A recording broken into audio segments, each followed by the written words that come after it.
하나님 말씀 보시겠습니다. 데살로니가 후서 2장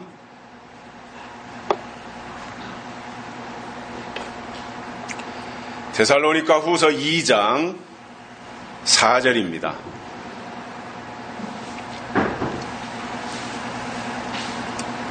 (2장 4절)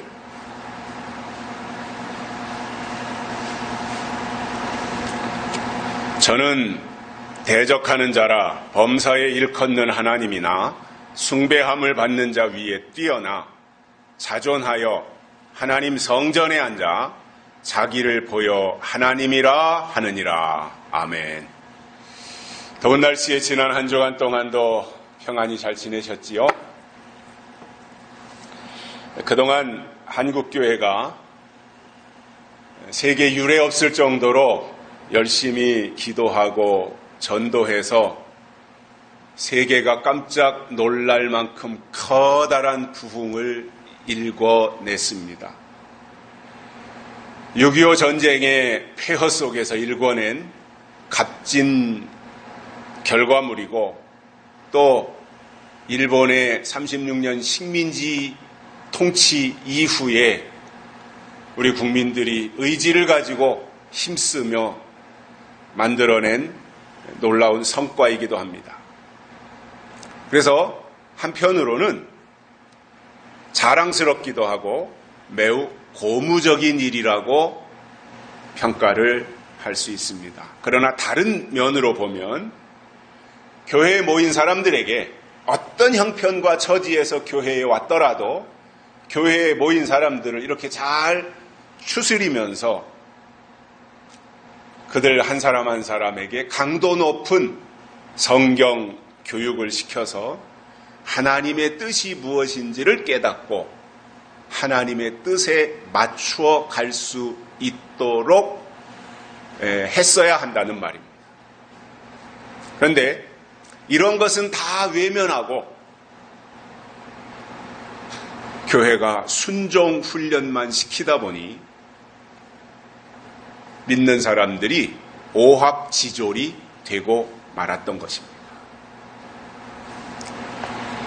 자, 저는 신앙 안에서 순종한다, 매우 좋은 모습이라고 봅니다. 그러나 그 순종이라고 하는 것이 대상이 누구냐가 중요한 거라는 거예요. 내가 지금 순종하고 안 하고가 문제가 아니라 내가 순종할 때 또는 순종 안 할 때 대상이 누구냐라는 거지요. 아브라함처럼 하나님의 말씀에 대해서 무조건 순종한다면 그것은 의미가 있는 일입니다. 그러나 교회의 제도나 또는 주의 종이라고 하는 이유로 목사에게 또는 당회에 하는 일에 무조건적인 순종을 강요하면서 하나님이 때를 따라 내려주시는 시대적인 말씀에 대한 순종 훈련은 하지 않다 보니까 맹목적인 신앙이 된 거예요. 방향을 잃어버리는 거예요. 어디로 가야 될지 중구난방이 되고 마는 거예요. 여러분, 이러한 오합지졸이 골리앗을 만난다면 다윗처럼 싸워서 이길 수가 있겠습니까? 이세벨을 만난다면 엘리야처럼 물리칠 수가 있겠습니까? 마지막 때 적그리스도가 나타나면 이길 수가 있겠느냐, 그 말이에요.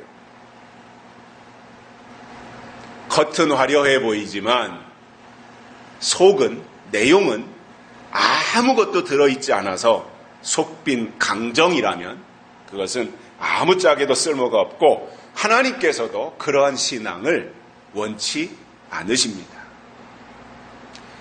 자, 우리는 수없이 들어온 이야기인데 성경은 이 적그리스도에 대해서 매우 중요하게 강조하고 있습니다. 그런데 놀랍게도 성경은 이토록 강조하고 중요하게 말씀하고 있지만 놀랍게도 교회에 몸담고 신앙생활을 하고 있다고 하는 대다수의 사람들은 적그리스도라는 말에 대해서 거부감을 가지고 있습니다. 신앙의 초보자들이 그렇다면 모르니까 라는 말로 이해할 수 있습니다.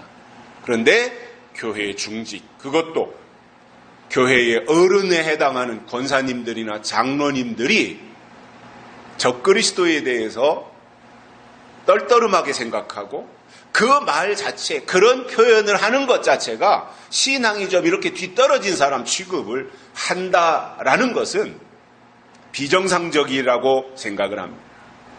왜냐하면 적그리스도는 예수님이 이 땅에 재림하시기 직전에 나타나서 예수님의 오심을, 그리고 그 오시는 예수님을 맞이하려고 준비하는 사람들의 신앙을 어떻게 하든지 방해하고 물타기해서 예수님의 재림을 무산시켜 버리려고 하는 이 역할이 적그리스도입니다.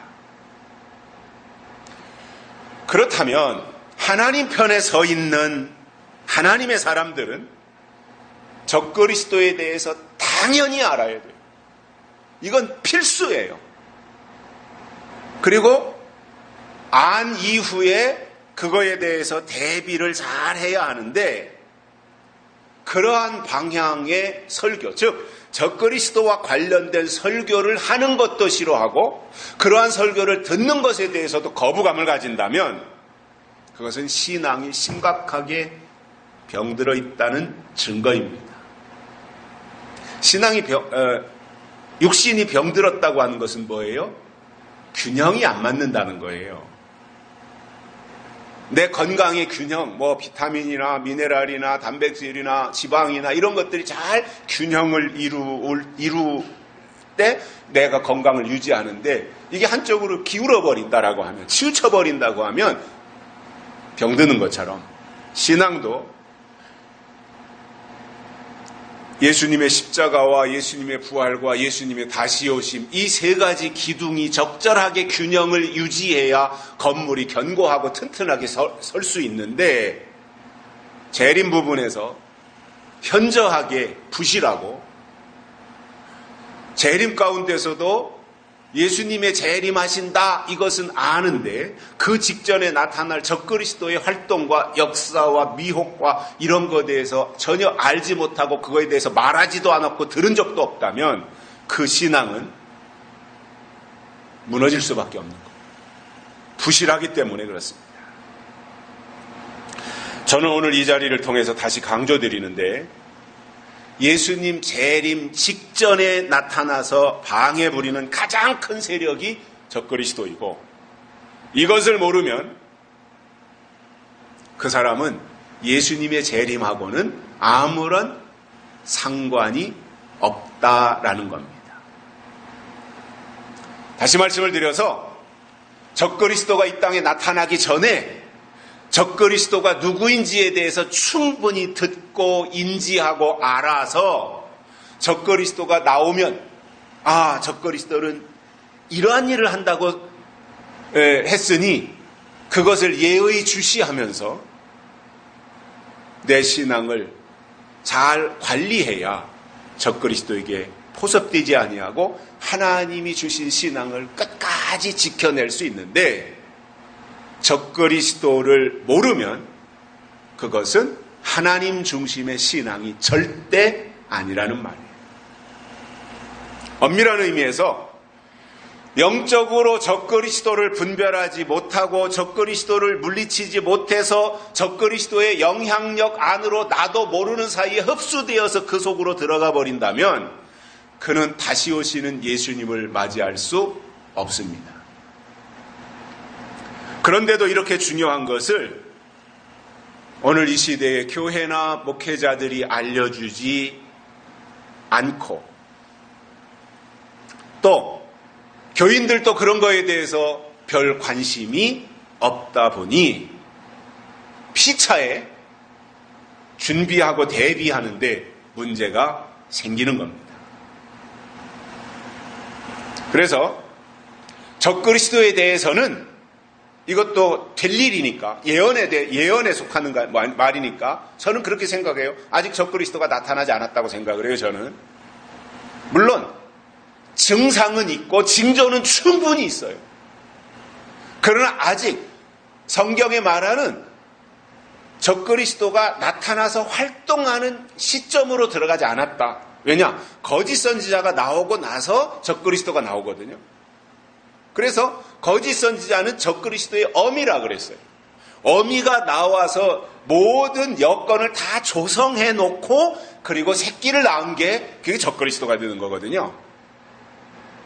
그렇기 때문에 우리가 그런 관점에서 이러한 부분들을 충분히 인지하고 가야 되고,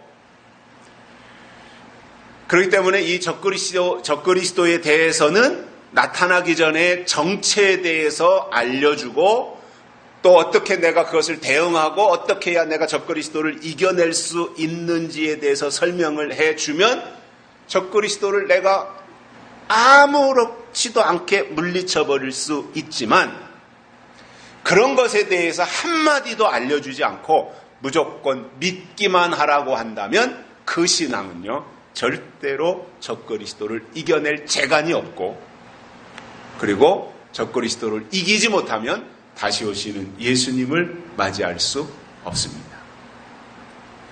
자, 바울 사도는 오늘 본문에서 적그리스도가 나오면 하는 일이 세 가지가 있다, 이 내용을 설명하고 있어요. 오늘 이 부분에 대해서 깨닫고 은혜를 받겠습니다. 특별히 오늘 이 말씀은 물론 지난주하고도 연결이 되지만, 불법의 사람 멸망의 아들, 이것이 적그리스도에 대한 거예요. 그래서 제가 이 데살로니가 후서 2장을 7번 동안 걸쳐서 7주 동안 파헤친다라는 거예요. 그래서 제가 앞으로 어디에 가서 부흥회를 인도할 기회가 된다면 다른 것은 안 하고 데살로니가 후서 2장 요 7가지를, 요즘에는 3박 4일 부흥회 하니까 2박 3일로 준 데도 있지만 거의가 6번 내지 7번 설교하거든요. 부흥회 집중적으로 하면. 코로나 때문에 이제 부흥회도 다 날아가 버렸지만 그런 기회가 행여온다면 저는 이 바울이 말씀한 데살로니가 후서 2장 속에 이 말씀을 우리가 충분히 습득하고 터득하면 이 말씀이 요한계시록을 그대로, 즉 요한계시록 가운데서 6째 나팔에 해당하는 적그리스도에 대한 부분, 이것을 그대로 옮겨서 바울이 설명하고 있는 것이 데살로니가 후서 2장이다 이거예요. 그래서 매우 중요한 거예요. 그래서 이 적그리스도가 나오면 하는 일이 세 가지가 있는데 그 중에 첫 번째가 뭐냐? 하나님을 대적한다라고 했습니다. 적그리스도는 하나님을 대적해요. 그래서 적그리스도의 별명이 뭐냐면은 대적하는 자입니다. 그런데 이 누구를 대적하느냐라는 거예요. 대적을 하는데 대상이 누구냐라고 볼 때 하나님과 하나님께 속한 자들을 대적한다, 이렇게 본문에서 말씀해주고 있습니다. 자, 그러면 우리가 상식적으로 생각할 때 하나님께 속한 신앙이나 또 하나님께 속한 교회라면 마귀를 대적하는 것이 정상이에요. 그죠? 마귀를 물리쳐야 되고 악한 영들과 싸워야 되고 전투하는 그리스도인이 되어서 악한 세력들과 어떻게 하든지 피 흘리기까지라도 싸워서 이겨야 되는 것이 신앙인데, 이들은 반대로 하나님을 대적한다라는 거예요. 있을 수 없는 일이잖아요. 하나님을 대적해요. 이 말은 뭐예요? 적그리스도 자체가 하나님 편이 아니라는 말이에요. 신앙은 뭐예요? 소속을 어디에다 두느냐예요. 내 소속을 누구에게 둘 것이냐. 세상에게 소속을 두고 살던 사람이 이제 교회에 소속을 두는 거예요. 이게 신앙이에요. 그럼 세상에 소속을 두고 살 때는 세상의 주인이 누구였냐면 사탄이었어요. 그러니까 내가 세상에 소속을 두고 살 때는 사탄에게 내가 소속이 된 거예요. 그러다가 어떤 이유가 되어서 교회 안에 들어와서 세상으로부터 교회로 옮겨왔어요. 그래서 교회에 소속이 되었어요. 그럼 교회의 주인은 누구냐면 하나님이에요. 내가 교회에 소속이 되는 순간 내가 하나님에게 소속이 된 사람이 되는 거예요. 이렇게, 그래서 신앙생활을 하는 데 있어서 중요한 것은 내가 누구 편이냐라는 겁니다. 참과 거짓 싸울 때 어느 편에 설 것인가, 찬송가도 있잖아요. 그래서 저는 신앙의 문제는 소속의 문제라고 생각을 해요. 어디에 소속을 두느냐, 누구에게 소속을 두느냐, 그 소속도 교회도 과거에 옛날에 초창기에 초대교회 때 바울에 의해서 세워진 교회 그 이후로 쭉 이어져 내려온 영적인 교회들은 대부분이 다 교회는 다 하나님께 소속되어 있었어요. 그 당시에는 한국에도 복음이 들어와서 한국의 초대교회 때도 다 교회는 하나님께 속한 공간이었던 거예요. 그러다가 이제 인본주의에 이 자유주의 신앙에 또 WCC의 영향에 이런 것들이 이제 교회 안에 침투해 들어오면서 교회가 영적인 교회도 있고 육적인 교회가 있게 되는 거잖아요. 즉 하나님께 속한 교회가 있는가 하면 사탄에게 속한 교회도 있다라는 거예요. 그러니 교회는 다 똑같다라고 말할 수가 없게 된 거예요. 물론 과거에는 교회는 하나였던 적이 있어요. 교회는 다 하나님의 몸이었던 적이 있어요. 그리스도의 몸이었던 적이 있어요. 그런데 이제 마지막 때가 뒤어지면서 악한 세력들이 교회를 장악하게 되니까 그때부터는 하나님께 속한 교회가 있지만 세상에 속하고 악한 영들에게 속한 교회로 나누어지더라는 거예요. 그러니 하나님을 대적한다? 그 말은 뭐예요? 하나님 편이 아니라는 거예요. 하나님 편이라면 어떻게 하나님을 대적하겠어요? 내가 하나님 편인데. 요즘 우리 대한민국을 보면서 안타깝게 생각하는 것이 있습니다. 뭐냐면 과거에도 좌파가 있었고 우파가 있었어요. 이건 최근 들어서 생긴 게 아니에요. 과거부터 쭉 이어져 내려온 거예요. 보수와 진보로 딱 이렇게 나누어져 있었지만 문재인 정부 들어서고 난 이후에 지금처럼 두 쪽으로 쫙 국민들이 분열됐던 적은 없어요. 그래서 저는 문재인 정부, 문재인 씨가 대통령이 된 이후에 잘못한 게 너무 많지만, 셀 수 없이 많지만 그 중에 가장 잘못한 것을 하나 꼽으라고 한다면 국민을 분열시킨 거다라고 생각을 해요. 통합을 했어야 되는데 분열시켰어요. 내 편을 딱 갈라버렸어요. 그런데 이것이 원래 속성상 정치인들은 그렇잖아요. 보수 쪽, 예를 들어 우리나라 같은 경우에는 미래통합당 소속의 이제 보수 쪽 성향의 국회의원들, 정치인들이, 또 민주당 쪽에는 그쪽 진보 쪽, 좌파 쪽 성향의 국회의원들이고 이렇게 나누죠. 우리나라뿐만 아니라 미국도 공화당과 민주당이 딱 나누어졌잖아요. 트럼프가 공화당 소속이고 공화당이 보수 진영이에요. 민주당은 진보 좌파 쪽이고. 이거는 세계 어느 나라나 다 갖추고 있는 정치의 형태인 겁니다. 이념이 진영 논리로 딱 갈라져 있는 거예요.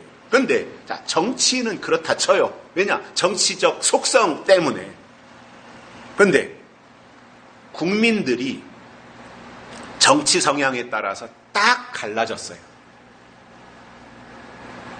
그 정도가 아니에요. 검찰도 법원도 완전히 이념적으로 딱 갈라졌어요. 언론도 마찬가지고요. 이렇게 되니까 이제 회복될 가능성이 없어졌다고 하는 것이 우리의 현실이에요. 다음번 대통령이 우파에서 나와서 뭔가를 잘 하려고 해도 지금 문재인 정권 5년 동안 무너진 이 모습, 분열된 이 상황, 이것을 어떻게 수습할 방법이 없을 것 같아요. 그런 정도로 지금 상황이 매우 심각해요. 자, 그러면 우리나라는 그동안 남한, 북한 이렇게 38선을 경계로 해서 남북이 갈라져서 남쪽은 자유민주주의, 북쪽은 공산주의, 사회주의, 독재 정권이죠. 이렇게 나누어진 이 사실도 굉장히 가슴 아픈 일이고 엄청난 상처인데 왜 이러한 현실을 다 목격한 사람들이 같은 대한민국이라고 하는 공간, 대한민국이라고 하는 국가 안에서 같이 사는 사람들이 왜 이토록 이념적으로 치열하게 갈라졌을까? 저는 주사파 출신 좌파들에게 도무지 이해가 안 되는 것이 있습니다. 아무리 좋게 생각하려고 해도 이해가 안 되는 것이 있어요. 그게 뭐냐면 북한은 6.25 전쟁을 일으킨 무자비한 사람들이에요. 김일성이가 전쟁을 일으켰고 그리고 이렇게 민족에 고통을 준 사람들이 그 사람들이에요. 근데 이 주사파 출신 좌파들은 그토록 우리 국민들에게 엄청난 상처와 고통을 준 김일성이나 김정은이의 정권을 인정하고 그들과 평화하자고 지속적으로 요구하고 있어요. 저쪽에서 북한에서 김정은이가 문재인을 향해서 삶은 소대가리 삶아 먹은 소리 하지 말라고 이렇게 말해도 전혀 창피하게 여기지 않고 대응하지 않고 오히려 그 사람들 비유 맞춰주려고 무슨 거기가 상전 나라인 것처럼 이렇게 생각을 하고 대응을 하고 있어요. 그렇다면 북한의 김정일, 김일성, 김정일, 김정은 3대 세습의 독재 모든 것이 다 통제되고 인권을 무시하고 말살하는 이 북한의 세력들과도 이렇게 잘 지내자고 평화의 제스처를 하고 평화의 어떠한 쌀을 보내고 여러 가지 돈도 보내주고 하는 이러한 역할을 저 북한을 향해서도 하는 사람들이 왜 같은 나라에서 살고 있는 같은 국민인 우파는 못 잡아먹어서 저토록 발광을 할까 이거예요. 그러니까 이거는 엄청난 모순이다. 북한과 평화하자고 한다면 남한에 있는 같은 민족, 같은 국민, 같은 백성, 같은 땅에서 살아가고 있는 같은 정치적 영향 속에 살고 있는 그러나 이념적으로 조금 다른 우파를 향해서는 어떻게 저럴 수가 있냐는 거예요. 이것이 여러분들은 이해가 되십니까?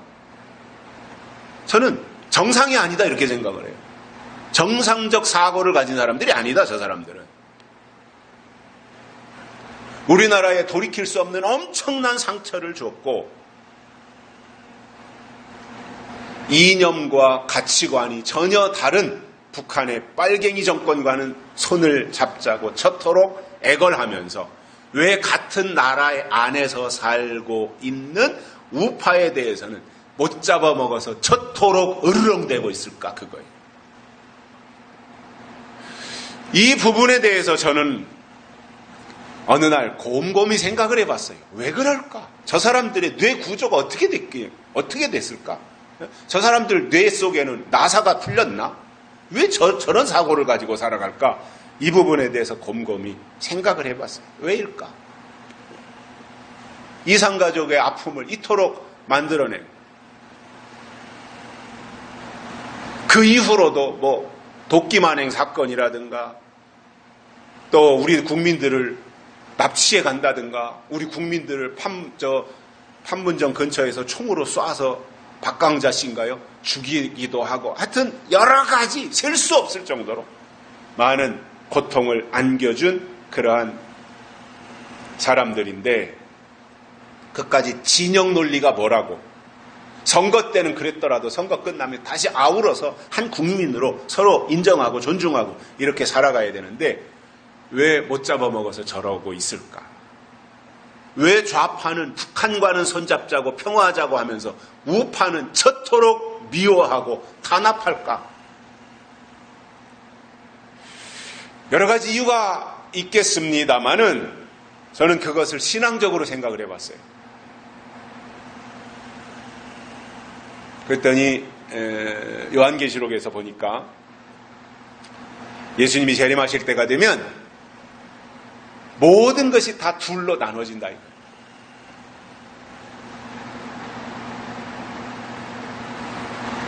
그래서 교회 안에 해를 입은 여자와 음녀, 즉 영적인 교회와 육적인 교회로 갈라져요.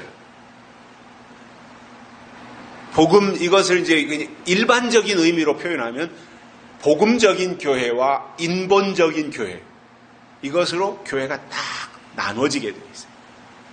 그래서 해를 입은 여자 교회를 신령한 영적 교회라고 표현을 하고, 음력 교회를 땅에 속한 교회다, 이렇게 말할 수 있고, 교회가 그렇게 갈라지는데, 저는 그 모습에서 이렇게 될 수밖에 없는 거구나 라는 해답을 찾을 수 있었습니다.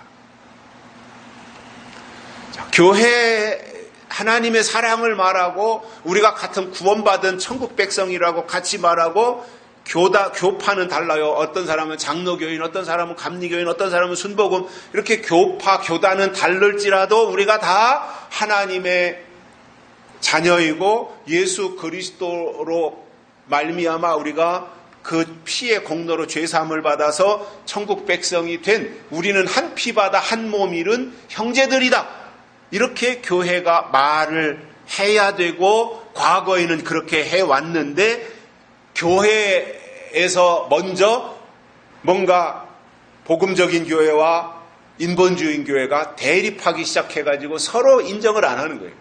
그건 누가 먼저 공격하느냐? 인본주의의 교회가 복음적인 교회를 먼저 공격하게 돼 있어요. 좌파가 우파를 먼저 공격하는 것처럼 똑같은 거예요.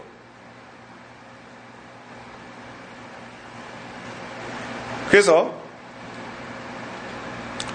교회마저도, 사랑을 말하는 교회마저도 서로 공격하고 대적하고 미워하고 증오하는 이 현실에서 세상 정치가 그렇게 가는 것은 당연한 일이다라는 생각을 하게 되었습니다. 이런 부분에 대해서는 예수님께서도 두 가지 형태로 교회가 갈라질 것을 예언하는데, 예수님이 어떻게 말씀하셨어요? 두 남자가 밭을 갈고 있는데 하나는 데려감을 당하고 하나는 버려둠을 당한다라고 말씀하셨고, 또 두 여자가 똑같이 매를 가지고 맷돌을 갈고 있다가 하나는 데려감을 당하고 하나는 버려둠을 당한다라는 말씀을 하셨습니다.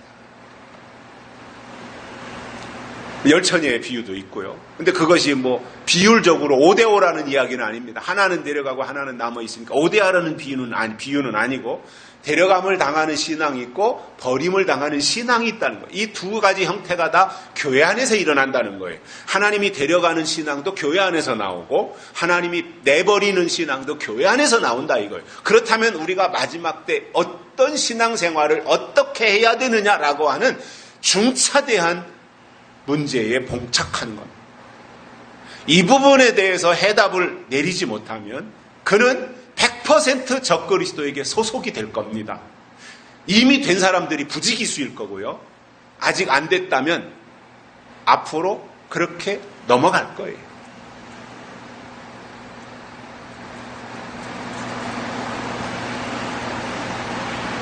그러면 마지막 때 이 적그리스도는 어디서 나오느냐? 음력교회에서 나오고 버려둠을 당하는 교회에서, 그러한 신앙에서 적그리스도는 나오도록 돼 있다라는 거예요. 그렇다면 이러할 때 성경적인 신앙을 가진 사람들은 영적인 교회를 알아봐야 돼요. 영적인 사람들을 알아봐야 돼요. 영적인 신앙을 알아봐야 돼요. 그래서 때를 따라 내려주시는 영적인 말씀을 영의 양식으로 먹어야 하나님을 대적하는 적그리스도를 분별하고 이겨낼 수 있게 되는 겁니다.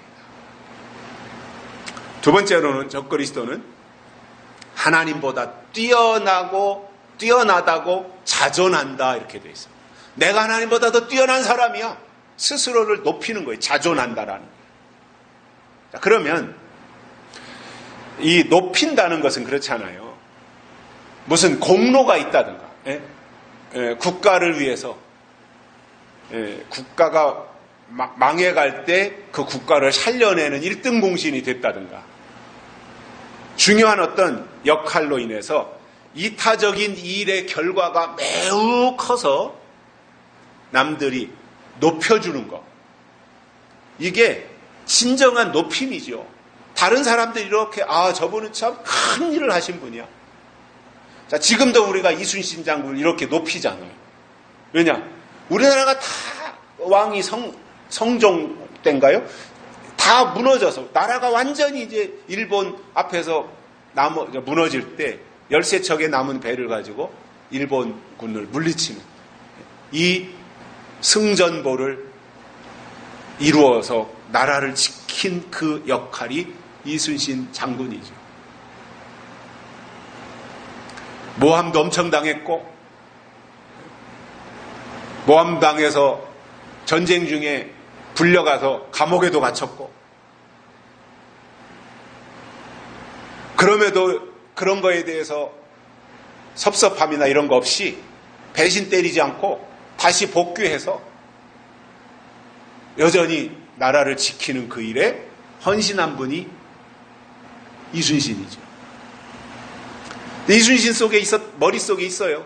나라를 위해서 그분도 우파라고 생각해요, 저는. 나라를 위해서 목숨 던지는 사람들은 우파지, 좌파는 의식 구조상 절대 그거 못 하거든요. 그러니까 내가 이렇게 모함당하고 감옥에도 갔고 또 다시 전쟁에 투입되고 그런 과정을 거치면서 왕의 주변에 수 없는 간신배들이 있잖아요. 자기를 모함하는, 이순신을 모함하는 사람들이 있는 걸 알아요. 그래서 왜군을 다 물리치고 전쟁에서 이기고 나도 또 자기는 모함에 시달려서, 그렇다고 해서 이순신이 뭐 그거에 대해서 해명하고 항변하고 이런 건 안 할 테니까. 그러니까 거의 전쟁이 이제 승기를 잡고 이겨갈 무렵에 일부러 왜군들 앞에 자기 몸을 드러냈다고 생각을 해요. 왜냐? 전사하는 게 깨끗하게 끝나는 거거든. 전사하는 게. 모함에 시달리지도 않고 왕 앞에 가서 또 이 구질구질한 이 모습을 또 보여줄 필요도 없고. 그래서 저는 이순신은 위대한 사람이다. 이후로 자기에게 닥칠 일이 또 어떤 것인가를 알고 멋있게 전쟁을 이기고 또 적군에 의해서 자기가 죽임을 당하는 이 모습으로 그가 모든 것을 마무리 지었고, 그렇게 나라를 위해서 살았기 때문에 이 시대의 사람들이 다 두고두고 이순신. 그래서 지금도 광화문 광장에 가면 동상이 2개가 있잖아요. 큰 동상이. 하나는 세종대왕, 하나는 이순신.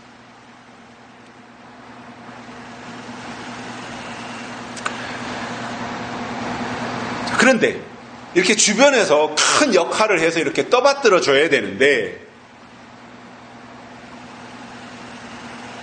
아무도 그 사람을 알아주지도 않고 인정도 하지 아니하는데 자기가 자기를 스스로 높인다 이거예요. 이게 자존한다라는 거예요. 이사야서 14장 12절부터 14절에 이런 말씀이 있습니다. 이것은 계명성을 향해 사시는 말씀이에요. 계명성.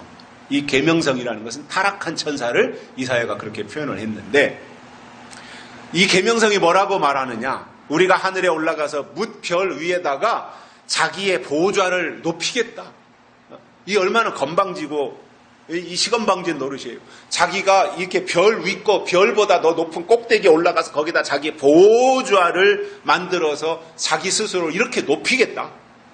그리고 가장 높은 구름 위에 올라 지극히 높은 자와 내가 비기리로다 이렇게 말했어요. 미친 거죠. 그러나 아무리 스스로를 높여도 때가 되면 하나님은 꺾어 놓으십니다. 다 정한 때가 있다라는 거예요. 이 아침의 아들 계명성도 스스로 별 위에 보좌를, 그리고 뭇별 위에 높은 구름 위에 올라가서 뭐 이렇게 한다고 자기 자신을 과시하고 실질적으로 그렇게 했지만 때가 되니까 하나님이 그것을 꺾으시고 거기서 떨어져서 멸망하고 만다라는 것을 보여주시는 내용이에요. 자, 그러면 이 계명성이라고 하는 것이 이사야 당시에는 실질적인 바벨론을 의미했고요. 이사야 때는 타락한 천사 루시퍼이지만 이사야 때는 바벨론을 가리켜서 계명성이라고 말을 했고, 이것이 계시록에서 설명하고 있는 음녀 바벨론을 그렇게 표현하는 것입니다.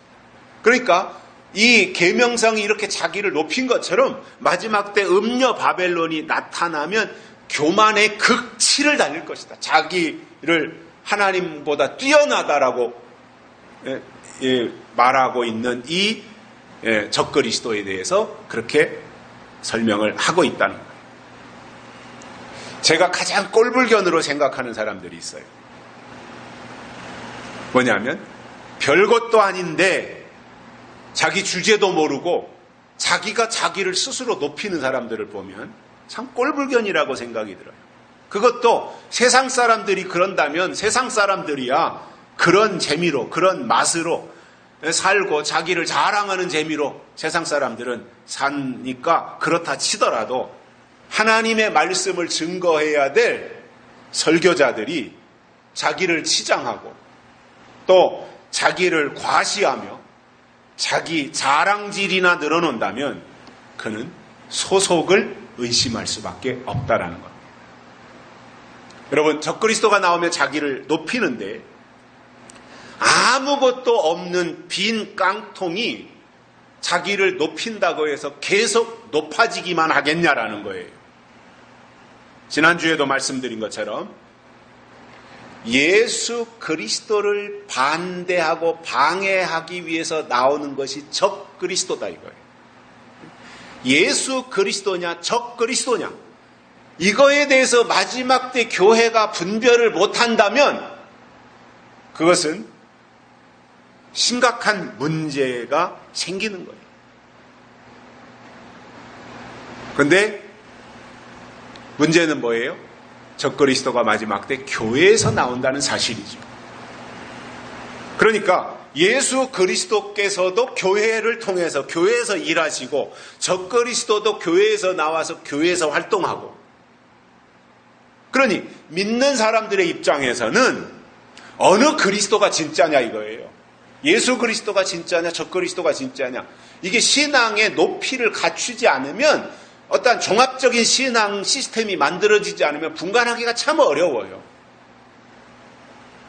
예수 그리스도냐 적그리스도냐. 그래서 이러한 것을 분간해야 되는데 방법 중에 하나가 뭐예요? 자기를 스스로 높이는 자는 일단 적그리스도라고 의심해야 된다 그 말인 겁니다. 여러분, 적그리스도가 교회에서 나온다는 말은 사단의 세력이 마지막 때 교회를 장악해서 설교자들을 신의 대리자로 세우는 거예요. 신의 대리자로 높여주는 거예요. 설교자들을.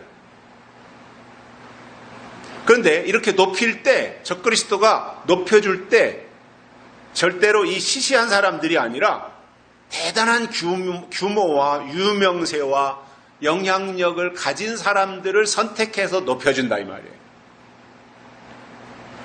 그래서 우리는 성경을 통해서 성령이 하는 중요한 일이 무엇인지 알아야 돼요. 성령이 하시는 중요한 역할, 성령의 역할, 이게 저는 전부라고 해도 과언이 아니라고 보는데 물론 강론에 들어가서 보면 여러 다양한 일들이 있지만 핵심 중요한 부분, 성령의 역할이 있는데 뭐냐면은 하나는 예수가 믿어지게 하는 거예요.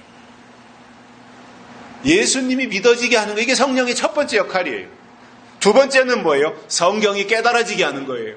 이게 성령의 역할이에요. 예수님이 하나님의 아들이신 것이 믿어지고 예수님이 나의 구원자이신 것이 믿어지고 뿐만 아니라 성경이 하나님의 말씀인 것이 믿어지는 것, 이것이 성령의 역할이에요. 부수적으로 뭐 병도 고치고 예언도 하고 방언도 하고 이런 것일 수 있어요. 그건 부수적인 거예요. 핵심적인 것은 뭐예요? 예수가 믿어지고 성경이 믿어지는 거예요. 이게 성령의 역할인 거예요.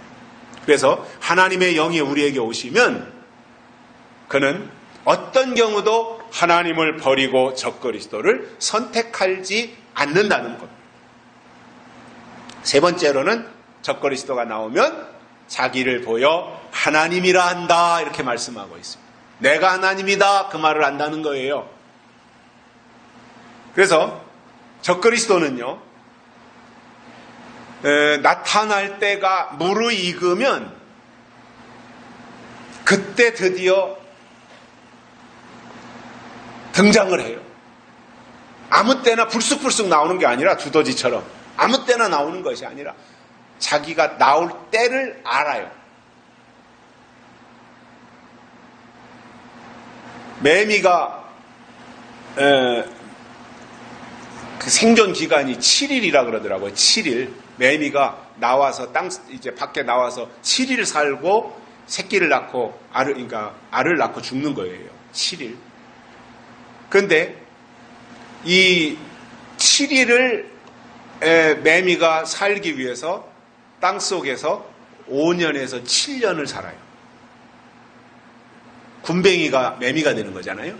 그러니까 이 땅 속에서 군뱅이로 5년에서 7년을 살다가 때가 되면 땅 밖으로 나와서 매미로 변화체가 되어서 7일을 살고 새끼 낳고 죽는 거예요. 장렬하게 그냥 죽는 거죠. 근데 아무 때나 이 군뱅이가 나는 좀 날개 달고 매미가 되어서 바깥 세상을 좀 구경할까 하고 군뱅이가 건방지게 땅을 뚫고 밖으로 나오면 새의 먹이, 독수리의 먹이가 될 수밖에 없어요. 잡혀먹는 거예요. 먹히는 거예요. 나와야 될 때, 그것이 나올 때가 있다는 거예요. 저는 가끔씩 운동하고 바깥에 산책을 하고 그러면서 한 번씩 느끼는 것들이 그거예요. 씨는 다 똑같잖아요. 씨. 풀의 씨라든가 꽃의 씨라든가. 그러면 씨는 아무 때나 그것이 채소도 그렇고 조건이 맞는 땅에다가 씨를 뿌리면 그것이 발화돼서 싹이 나와가지고 금방 이렇게 크잖아요. 그런데 똑같은 원리일 텐데 왜 코스모스는 봄에 뿌려도 봄에 싹이 안 나고 여름이 지나면서 싹이 나와가지고 있다가 그때 늦게 커서 가을에 코스모스 꽃이 피냐는 거예요. 왜 다른 싹이 나올 때 코스모스 싹은 왜 잘 안 나오느냐라는 거예요. 그래서 이런 것들 속에 보면은 그게 다 그 씨앗의 유전자 속에 그것이 나와야 될 때가 다 입력된 그 이치에 따라서 자기 때가 돼야 나타나는 거구나라는 것을 알게 되더라는 거예요. 똑같은 원리로 적그리스도도 나오는 때가 정해져 있어요. 그래서 그 적그리스도가 나오면 하는 일이 뭐예요? 하나님을 대적하는 일을 한다는 거예요. 그리고 자기를 하나님으로 만드는 일을 한다고 성경이 말씀하고 있습니다. 자, 지금까지 교회는 하나님은 창조자시다, 하나님은 영이시다, 이렇게 해서 우리가 그 하나님을 섬겨왔어요. 그런데 적그리스도가 나오면 자기 때가 되어서 적그리스도가 실제로 이제 등장을 하면 그때부터는 영이신 하나님은 교회 안에서 사라지고 자기를 보여 적그리스도가 하나님이라고 하면서 스스로 하나님 행세하는 시대가 된다는 거예요. 그 적그리스도의 활동 무대가 어디냐? 교회예요. 적그리스도들이 하나님 행세를 누구에게서 하느냐? 믿는 자들이에요. 교회 안에서 행세를 하니까. 자, 그러면 그게 가능할까요?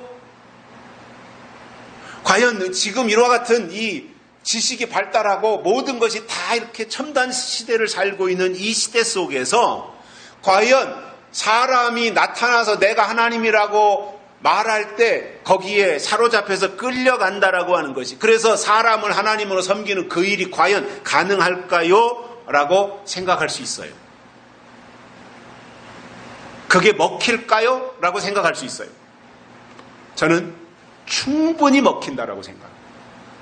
왜냐하면 저는 요즘 대한민국을 보면서 대한민국에 일어나고 있는 여러 가지 현상들을 보면서 우리나라가 자유민주주의를 해온 지 70년이 넘어요. 그리고 한미동맹을 통해서 우리 대한민국의 경제력이 세계 한 230여 개 나라가 있는데 그중 그 많은 나라 가운데서 우리나라가 12위예요. 경제 규모가. 인구수는 25위예요. 땅의 면적 크기는 100몇 위인가 그래요. 100몇 등인가, 90몇 등인가, 100몇 등인가. 그러니까 땅은 좁은데 인구수는 많아요. 이게 참 복잡한 구조거든요. 잘 살기가 어려운 구조예요. 땅덩어리는 좁고 지하자원은 없는데 인구수는 많고, 그런데도 놀랍게도 가난한 나라가 아니라 세계 경제 대국이 된 거예요. 오히려 우리나라가 미국 사람들보다 더 잘 살아요. 미국이 우리나라보다 국민소득이 한 3만 불 정도 더 많을 거예요. 우리가 3만 불 되는데 미국이 한 5만 몇천 불 될 거예요. 일본이 우리보다 한 만 몇천 불 더 많고. 이렇게 잘 사는 나라가 됐어요. 저는 이렇게 된 원인이 뭐냐? 박정희 대통령이 우리나라를 이 첨단 국가로 만들기 위해서 공업에다가 투자한 결과, 반도체라든가 이 산업화, 경제개혁, 5개년 계획을 통해서 이렇게 꾸준히 추진해온 결과 잘 사는 토대가 만들어진 거다. 물론 거기에 뭐 다 어떠한 나름대로 다른 부분도 있죠. 이 긍정적인 면만 있는 게 아니라 부정적인 면도 있죠. 뭐 빈부의 격차는 있을 수 있고, 또 박정희 대통령이 우리나라를 잘 사는 나라로 만들기 위해서 대기업을 밀어주다 보니까 상대적으로 대기업의 모든 것이 편중되어지다 보니 중소기업이 좀 어려워지고, 이러한 부분들은 있습니다만, 그러나 전체를 놓고 볼 때 결과적으로 우리나라가 잘 사는 나라가 된 결정적인 배경에는 그분의 어떤 그 선견지명이 있었다라는 것을 생각하게 되거든요. 그런데 이렇게 잘 사는 나라, 이렇게 좋은 나라, 자유민주주의를 70년 넘게 해온 이 탄탄한 나라가 문재인 정권이 들어선 이후로 불과 3년 만에 자유민주주의가 지금 위태롭게 됐어요. 자유민주주의라는 것은 그냥 허울뿐이에요. 선거는 하는데 공정하거나 과연 선거가 믿을 수 있느냐라는 부분에 대해서 많은 국민들이 지금 이의를 제기하고 있어요. 부정선거다, 이거는. 이런 주장들이 수없이 나오고 있어요. 또 민주주의의 가장 기본이 뭐예요? 3권이 분립된 거예요. 입법부, 사법부, 행정부가 분리된 거예요. 대통령은 행정부의 수장인 거예요. 입법부에는 대법원이 있고, 사법부에는 대법원이 있고, 입법부에는 국회의장이 있고, 행정부의 대통령인 거예요. 이게 분리되어 있는데 지금은 다 행정부 수장, 청와대가 대법원도 컨트롤하고, 국회도 컨트롤하고, 검찰도 컨트롤하고, 언론도 컨트롤하고 다 장악하고 있다 보니 외국에서도 우리 대한민국을 이제 민주주의가 끝나고 독재국가로 가고 있구나. 게다가 코로나 사태가 나오니까 코로나를 핑계로 코로나 독재를 하고 있다라는 말까지 나오고 있어요, 지금. 예배 드리지 마시오. 이거는 예배는 집회 결사의 자유, 종교의 자유는 헌법이 보장된 자유예요. 그런데 정부가 나서고 충남도가 나서고 서산시가 나서고 그러면서 다 주일날 예배를 드리지 말아라. 이렇게 행정명령을 내리는 나라가 우리나라. 이게 독재지 뭡니까? 그래서 법을 어기면 벌금을 물리겠다. 구속시키겠다. 지네들이 잘못한 건 왜 말 안 해? 지네들이 우한에서 폐렴이 올 때 그것을 차단시켜버리는 자기들이 할 일을 안 한 거에 대해서는 왜 책임을 회피하고 다른 사람들한테 다 뒤집어 씌워서 선동하냐 말이야. 이게 정상적인 민주주의 국가냐라는 것에 대해서 의심을 가지게 되는 거예요. 자, 우리 대한민국이 무너져가는 것을 볼 때에 적그리스도가 나와서 자기를 보여 하나님이라고 말하는 그것에 대해서도 교회들이 얼마든지 수용하고 무너질 수 있다라. 왜냐? 적그리스도가 나오면 헌법부터 만들 거예요. 교회 헌법부터 바꿀 거예요. 교회 헌법. 그리고 특정인들을 세워서 인간 하나님으로 높여놓을 것이고, 그냥 아무개가 이제부터는 하나님이다라고 말하면 안 먹힐 테니까 먹힐 수 있는 방법이 뭐예요? 그 사람에게 어떠한 권한을 주는 거예요. 능력이 나타나도록 해주면, 암 환자에게 손을 얹고 안수기도 했더니 암이 뻘떡뻘떡 다 낫고 당뇨 30년 된 것도 낫고 뭐 안진뱅이가 일어나고 그러면 사람들이 환호할 거 아니에요. 예수님이 이 땅에 초림하셔서 뭐 병자들을 고치고 보리떡 5개 물고기 2마리로 하니까 사람들이 환호하고 이제 메시아가 오셨다 왕이 오셨다 이렇게 인간적으로 생각하고 쫓아갔던 것처럼 마지막 때 적그리스도가 나타나면 반드시 그러한 현상들 뭔가를 사람들에게 보여주는 거예요. 현상을 보여주는 거예요. 그러면 사람들이 거기에 매이는 거예요.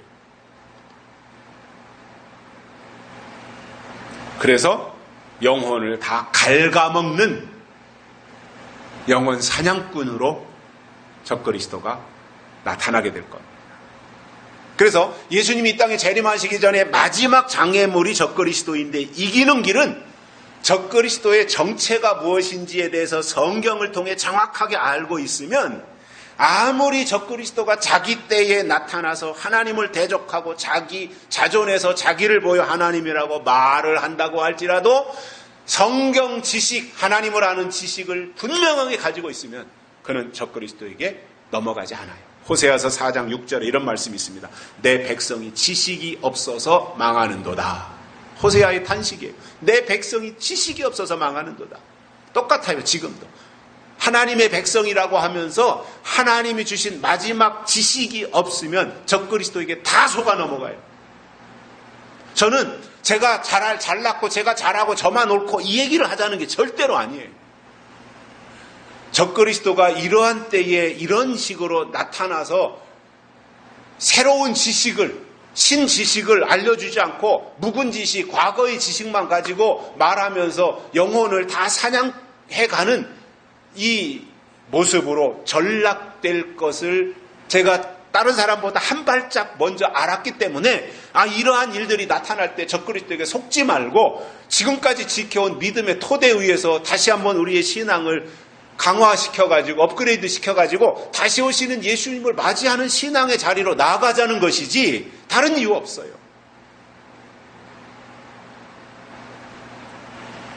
그래서 적그리스도는 알면 이기고 모르면 져요. 내 백성이 지식이 없어서 망하는도다. 지식이 있으면 적그리스도를 이기고 지식이 없으면 적그리스도를 모르는 거예요.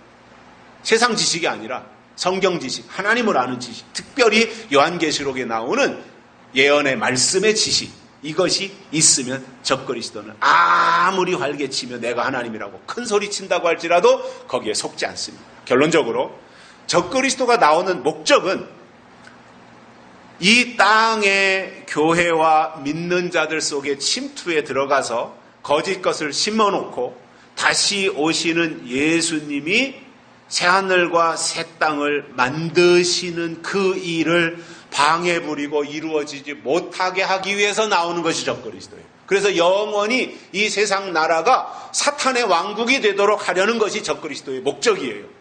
하나님의 뜻은 뭐예요? 이 세상 나라가 우리 주와 그 그리스도의 나라가 되기를 원하시는 것이 하나님의 계획이에요. 그런데 적그리스도는 사탄의 왕국을 영원히 이끌고 가기 위해서 나타나는 것이, 그래서 마지막 미혹을 하는 것이 적그리스도인 것입니다. 이 송두리째 하나님의 계획을 망가뜨리기 위해서 나타나는 이 적그리스도, 우리가 허용하면 되겠습니까? 우리가 그것을 용납하면 되겠습니까? 우리가 그들을 인정해서는 되겠습니까? 우리가 하나님의 사람이라면 거짓을 막아야지요. 무너져가고 망가져가는 그 가운데서 정말 어떤 방법을 동원해서라도 이겨내야 되는 것입니다. 그래서 저는 이 자리에 계신 여러분들이 또 우리의 말씀을 듣고 계신, 현재 듣고 오늘 듣든가 아니면 오늘 못 듣고 이후에라도 오늘 이런 주시는 말씀들을 듣는 분들이 깨닫고 하나님의 뜻을 지키는 마지막 보루가 되고 영적 댐이 되어서 무너져가는 시대에 무너지지 말고, 어두워가는 시대에 같이 어두워지지 말고, 변해가는 시대에 변질되지 말고 끝까지 하나님 앞에 하나님의 일을 사수하면서 하나님 편에 끝까지 남아 계시기를 주의 이름으로 축복합니다. 살아계신 하나님 아버지 감사합니다. 오늘 또 우리를 불러주시고 귀한 자리에서 하나님의 말씀을 듣게 하시니 감사를 드립니다. 오늘도 우리가 말씀을 들었습니다. 이 말씀이 이유가 되어져서 주님 오시는 그날까지 우리가 선한 싸움 다 싸우며 믿음을 지켜낼 수 있는 저희들 되게 해 주옵소서. 다시 오실 예수님의 이름으로 간절히 기도드리옵나이다. 아멘.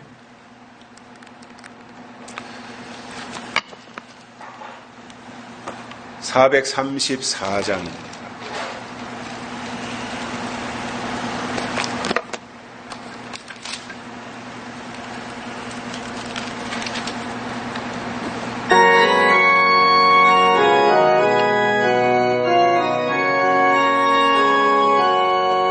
너의 갈 길 다 가도록 예수 인도하시니 내 주 안에 있는 공율 어찌 의심하리요. 믿음으로 사는 자는 하늘 위로 받겠네. 무슨 일을 만나든 이만 사형통하리라. 무슨 일을 만나든 이만 사형통하리라. 나의 갈 길 다 가도록 예수 인도하시니 어려운 일 당할 때도 족한 은혜 주시네. 나는 심히 고단하고 영혼 매우 가라나 나의 옆에 반석에서 샘물 나게 하시네. 나의 옆에 반석에서 샘물 나게 하시네. 나의 갈 길 다 가도록 예수 인도하시니 그의 사랑 어찌 큰지 말로 알 수 없도다. 성령 감화 받은 영혼 하늘나라 갈 때에 영영 부를 나의 찬송 예수 인도하셨네. 영영 부를 나의 찬송 예수 인도하셨네. 아멘.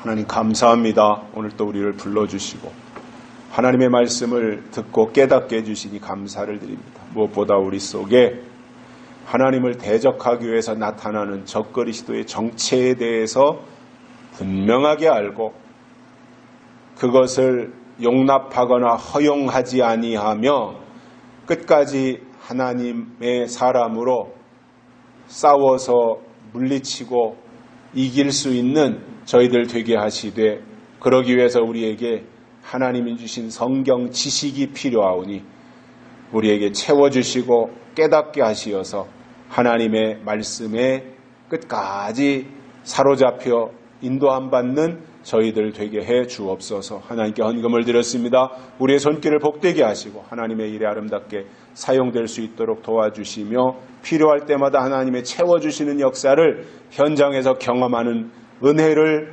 허락해 주옵소서. 쓰여지는 곳에 하나님의 기적이 있기를 원하오며 예수님의 이름으로 축복하며 간절히 기도드리옵나이다. 아멘. 코로나 전염병이 확산되고 있습니다. 건강관리 잘 하시고 국가의 방역에도 우리가 좀 협조해야 될 시기가 된 것 같습니다. 조국교회와 우리 영교회를 위해서 기도해 주시기 바랍니다. 찬송가 397장 2절입니다.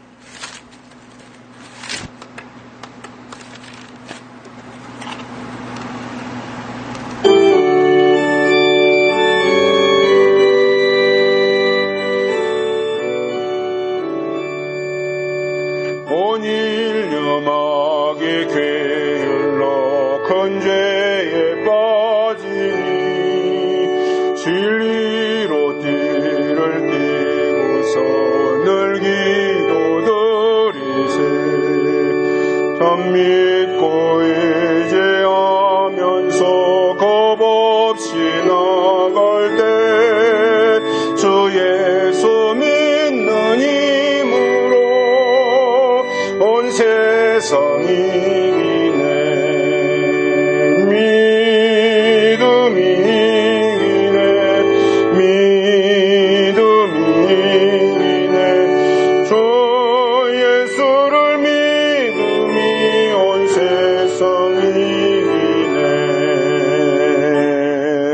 이제는 충성된 증인으로 죽은 자들 가운데서 먼저 나시고 땅의 임금들의 머리 되신 우리 주 예수 그리스도의 은혜와 죄에서 우리를 해방하시고 나라와 제사장으로 삼으시는 하나님 우리 아버지의 극진하신 사랑하심과 우리를 진리 가운데로 인도하시고 예언의 말씀을 통해서 장래의 일을 알게 하시는 성령님의 감화, 교통, 위로, 내주, 충만하심이 오늘도 하나님 앞에 나와 말씀을 듣고 이 말씀이 이유가 되어져 주님 오시는 날까지 믿음으로 살면서 하나님의 뜻을 다 이루어드리고 적그리스도를 분별하여 이긴 자로 살기를 원하는 사랑하는 종들의 머리 위에와 가정과 자녀들과 기도하는 모든 제목 위에 이제로부터 영원토록 함께 있을지어다. 아멘.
적지만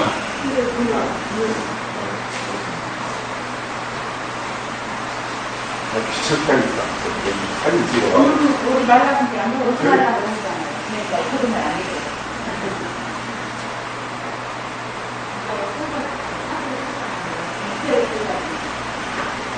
그때 진짜 보냈어요. 순간 인천에